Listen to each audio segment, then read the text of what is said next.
안녕하십니까, 백평입니다. 논평에 앞서서 다시 한번 이번에 이태원 할로윈 그 참사로 인해서 소중한 가족분들을 잃으신 유가족분들에게 매우 깊은 애도의 말씀을 드리고요. 그리고 고인들에 대해서는 깊은 진심 어린 네, 명복을 빌겠습니다. 자, 이태원 참사뿐만 아니라 북한에서 또 로켓 미사일을 쏴댔습니다. 이번엔 탄도가 장착된 미사일 3개도 발사가 됐고, 그리고 이제 일본 영공을 또 침범했다라는 그런 기사도 나오고 있습니다. 참 타이밍이 참 찝찝합니다. 이 모든 사건들이. 우리 예전에 영화 보면은 조작된 도시라는 영화가 있잖아요. 거기 정치권 또 권력을 가진 흔히 말하면 장막 뒤에서 실질적으로 모든 대한민국을 주물럭거리는 세력이 사건을 조작하고 은폐하고 하면서 엉뚱한 사람을 범인으로 만들어서 감옥에 가두기도 하고, 특혜를 가지고 있는 특권층을 비호하는 그런 대한민국의 단상을 제대로 보여준 그런 참 훌륭한 영화, 조작된 도시라는 영화가 있었는데, 한참 때는 청담 룸바 게이트가 물망에 오르는, 그러니까 이제 이 공영 뉴스 보도도 되고, 이제 전 국민이 청담 룸바 게이트 의혹에 대해서 관심을 가지려는 그 순간이었습니다.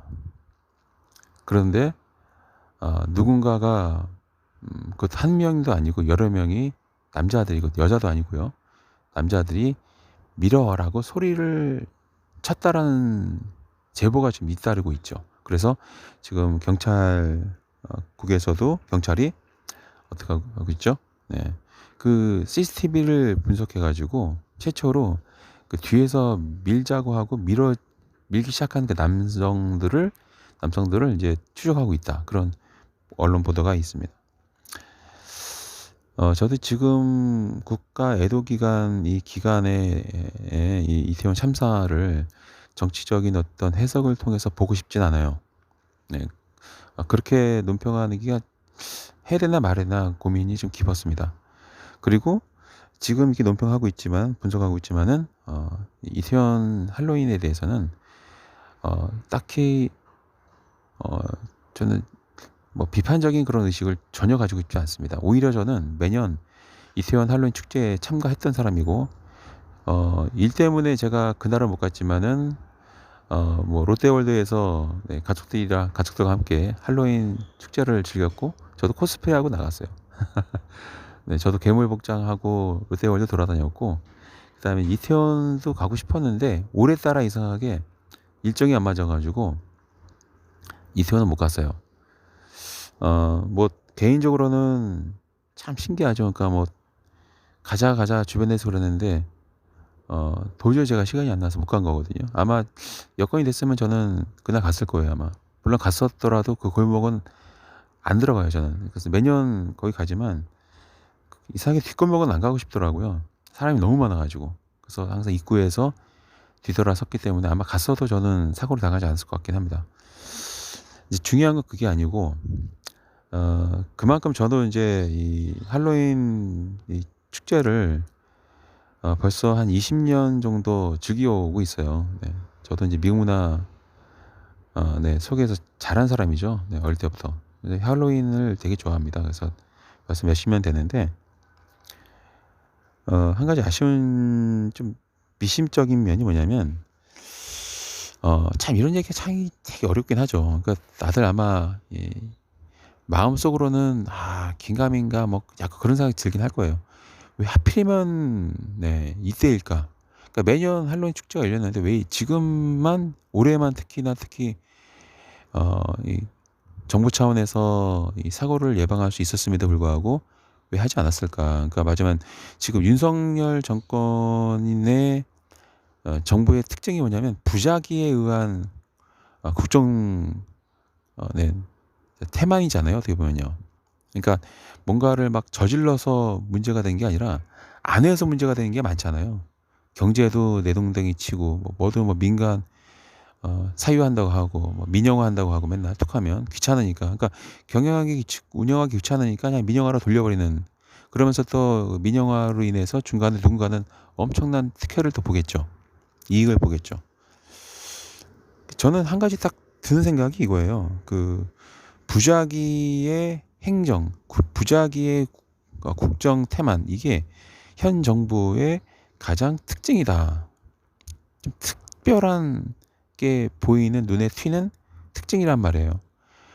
이번 이태원 참사도 경찰이 과잉 진압을 하거나 뭐 해서 일어난 참사가 아니고 뭔가를 안 해서, 그러니까 물론 이제 그 지구대 순경들이 안 했다는 게 아니고요.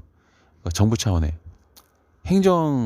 행정부가 뭔가를 안 하고 있단 말이에요. 자꾸 해야 되는 거 의무를 안 하고 있다. 당연한 거를 안 하면서 사건이 지금 엄청나게 벌어진단 말이에요.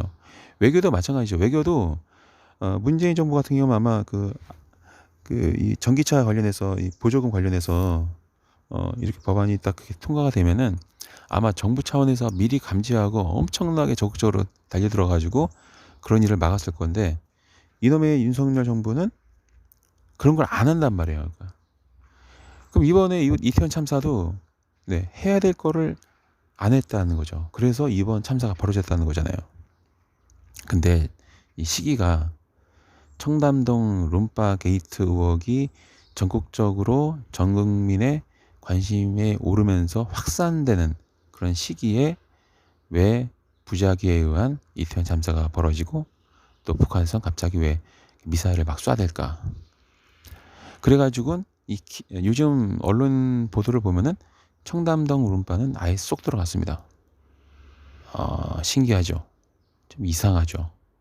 왜냐면 예전에 천안함 사건도 그게 뭐 북풍이다라는 그런, 그리고 예전에 박근혜 전 대통령이 아주 오래전에 한나라당 대표 시절이었나요? 하여튼 그 즈음에 김정일한테 이제 친애하는 김정일 그런 식으로 해가 위원장님 해가지고 이 친서를 또 주고받은 그런 게 언론에 보도가 되어 있잖아요. 그때 됐었고, 이 남북한 간은 핫라인이 있긴 하지만 저는 그 남북한 간에도 가만히 그동안 있었던 일들을 돌아보고, 선거 때마다 로켓 쏘고 미사일 쏘고 도발하고 북풍 선거라고 하잖아요. 그런 거 보면 남북한 간에 우리가 모르는 이 정보 라인은 계속 활발하게 정보를 주고받는다고 생각을 해요. 그러니까 긴급 통화선을 잘랐다 얘기는 하지만, 전화를 안 받는다 하지만, 우리가 공개적으로 드러난 그 한 라인 말고 비공개적인 이 소통의 창구는 여전히 활발하게 이루어지고 있다. 저는 그렇게 생각합니다. 그러니까 비공개요. 그게 국정원인지 아니면 다른 또 어떤 특수한 비밀 기구가 있는지 모르겠지만, 남북한 간의 비공식 핫라인은 가동하고 있다. 왜 하필이면 지금 미사를 쏠까? 그래서 청담 룸바 게이트가 싹 덮여버리는 이 상황. 이 상황은 좀 우리가 굉장히 눈여겨봐야 되는 상황이라고 저는 봐요. 그러니까 큰 틀에서 보자는 거죠. 이태원 참사가 어떤 정치적인 음모의 결과다, 그런 말씀드린 게 아니고요. 지금 돌아가는 거를, 이 사태를 좀 높은 곳에서 조감도를 가지고 좀 내려다보자, 그 얘기를 말씀드리는 거예요. 뭔가 좀 흐름이 옛날에 많이 봤던 그런 흐름이란 말이에요. 예전에 김대중을 살해하려고 했다가 실패했던 그런 일도 있었고, 뭔가 이게 돌아가는 게 좀 반복되는, 옛날에 칼기 폭발 사건도 국내 정치 상황이랑 참 맞아떨어지는 그런 일이 있었고, 그게 조작이냐 아니냐 그런 의혹들도 엄청나게 또 소문이 분분했었죠. 음모론도 돌고 세월호도 그렇고 항상 보면은 참 그렇게 생각 안 하고 싶은데 참 교묘하게도 또 우연이라고 말하기엔 참 기가 막힐 타이밍으로 뭔가 항상 터지더라고요. 근데 저는 딱 그걸 보면은 조작된 도시라는 영화가 자꾸 떠올라요. 어, 뭔가 확정적으로 제가 단언할 수는 없지만 왜 하필이면 지금, 그리고 이태원 참사 같은 경우는 크게 큰 책임의 어떤 주류를 잃은 책임의 규칙 사유는 아무래도 행정부에 있죠. 네. 막을 수 있었던 참사는 맞죠. 네, 그래서 부작위에 의한 참사다 이랬죠. 그리고 부작위는 윤석열 정부의 특징 아닙니까? 근데 그 현장에 있었던 사람들의 공통된 제보가 뭐냐? 뒤에서 밀어라고 했다는 거예요. 군중 심리를 정확하게 잘 분석하고 활용할 수 있는 기구 또는 조직이 어떤 조직일까? 공부를 많이 한 조직인데 하필이면 왜 군중 심리에 특화된 그런 발언이 나왔을까? 왜냐면 괜찮아면서 이렇게 막 거기에 자기도 모르게 그 순간 딱 이렇게 전파가 돼서 자기도 모르게 괜찮아를 부르짖고 있는 것처럼 밀어 하면은 그래 밀지 하면서 야 밀어라 하면서 장난식으로 가다가 그럴 수도 있단 말이에요. 근데 최초에 밀어라고 말하면서 그 타이밍을 정확하게 보고 그게 확산될 거를 알고 그렇게 조직적으로 움직일 수 있었던 그 사람들은 누구였을까? 혹시 좀 뭔가 이 정치적인 그런 관련이 있는, 아니면은 그게 뭐 아까 국정원 같이 뭔가 뭐 비밀스러운 뭔가 이 기구 또는 이 어떤 조직의 조직원인지, 뭔가 지금 청담 룸바 게이트 때문에 현 부작위 썩은 이 정부의 탄핵의 어떤 문이 열릴 것을 우려해서 그랬던 건지. 아무래도 정치 논평을 주로 하는 저다 보니까 그런 생각이 자꾸 들어요. 그러니까 그런 생각 안 하고 싶어도. 그 북한이 미사일 쏘는 타이밍도 좀 그렇죠. 북풍이라고 자꾸 저는 보여져요, 이게. 왜냐면 그 구남식 때 독도 주변에서 한미일 해군이 또 이제 그렇게 합동 군사 훈련을 했단 말이에요. 그리고 윤석열 같은 경우는 이 정부는 유사시에는 자위대가 한반도에 상륙할 수 있다라는 또 그런 생각을 기본적으로 가지고 있단 말이에요. 지금 현재 국방부 장관은 우길기가 분명히 맞는데도 불구하고 우길기가 아니다, 다르다 이런 또 개소리를 하고 있단 말이에요. 저 그 언론 보도를 뉴스를 실시간으로 봤는데 이번에 구남 10대 참여한 자위대 해군의 그 어, 깃발은 우길기 맞거든요. 근데 우길기가 아니다, 다르다 이렇게 얘기하는 국방부 장관의 모습을 보면서 야 씨발 이거 뭐지? 그 생각 들더라고요. 국민을 개돼지라는구나 보다.